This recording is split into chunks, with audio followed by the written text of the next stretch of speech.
Thank you very much, Atabadini Omar Benembumakana. Good evening. We are actually in the situation room of the Ministry of Territorial Administration. This is where developments on the state of the nation today were being monitored and all information assembled with accordance of Section 43 of the Electoral Code, which mandates the administration to assist ELECAM in the fulfillment of its statutory duties. It makes the administration a key actor, stakeholder of the electoral process. The challenge was to guarantee a peaceful environment for Cameroonians to freely exercise their civic responsibility.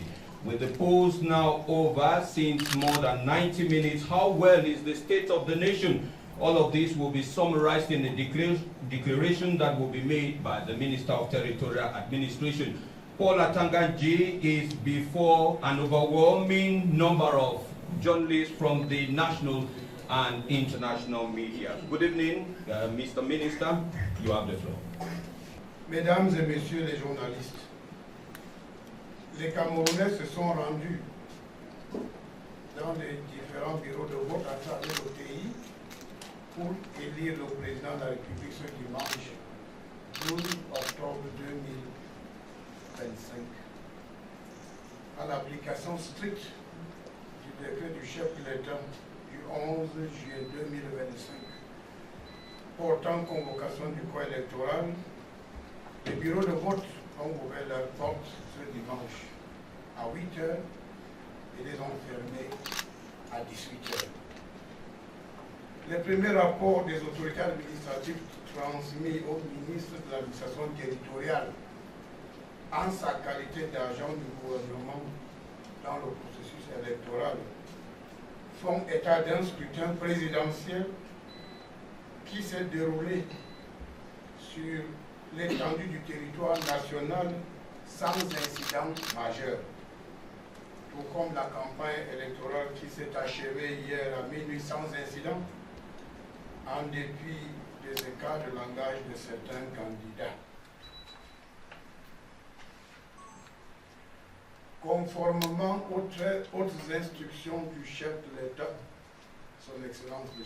Paul Biya, le scrutin présidentiel s'est déroulé effectivement dans les 360 arrondissements du pays. Les autorités administratives ont recensé 31 653 bureaux de vote et ont confirmé que les bulletins de vote des 12 candidats validés par le Conseil constitutionnel ont été déposés par Elections Cameroun dans tous les bureaux de vote dans les 10 régions. Les autorités administratives relèvent néanmoins une très faible présence des représentants de plusieurs candidats dans les bureaux de vote à travers le vaste territoire national. On le saura davantage lorsque les commissions locales vont achever leur travail. Pour le scrutin présidentiel de ce jour, le ministre de l'administration territoriale a reçu les demandes d'accréditation de 165 organismes nationaux et étrangers, des représentations diplomatiques, des ONG, des associations de la société civile et des associations religieuses. Le ministre de l'administration territoriale a délivré 5 575 accréditations aux observateurs déployés dans les 10 régions du pays.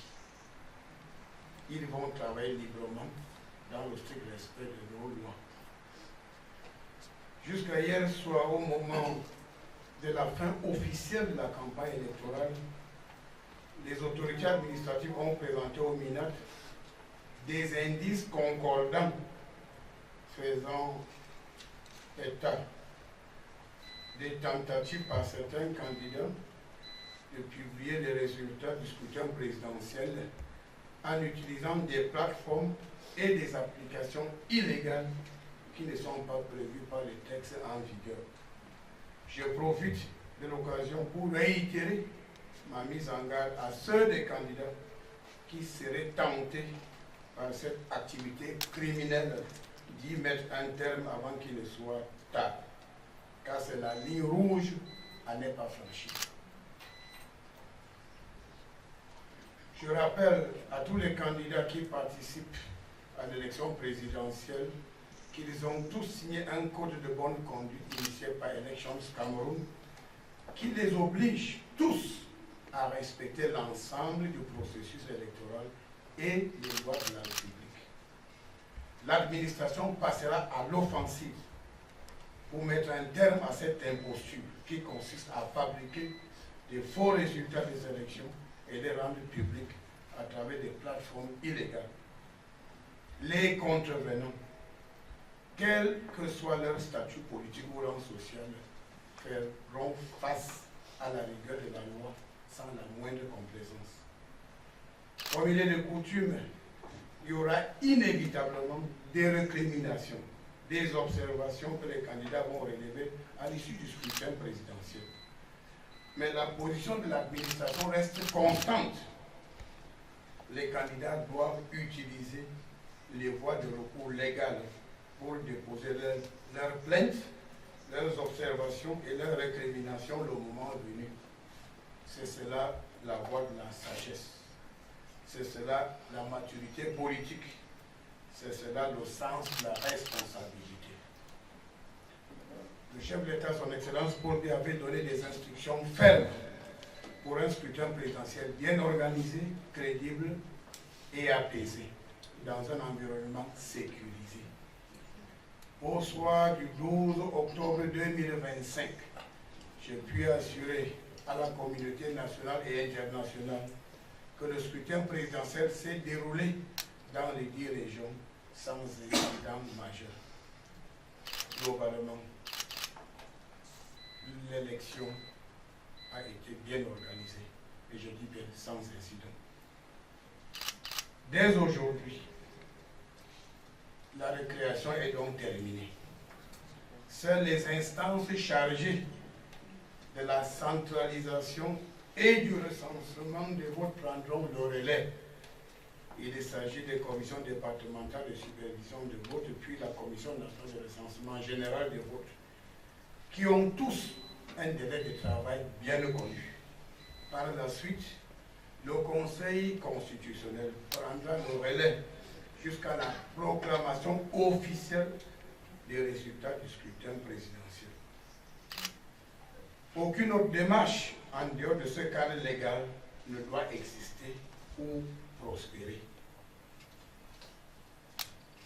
Toute tentative de perturber le processus électoral après la clôture des bureaux de vote sera considérée par le MINAT comme un casus belli et traité comme tel.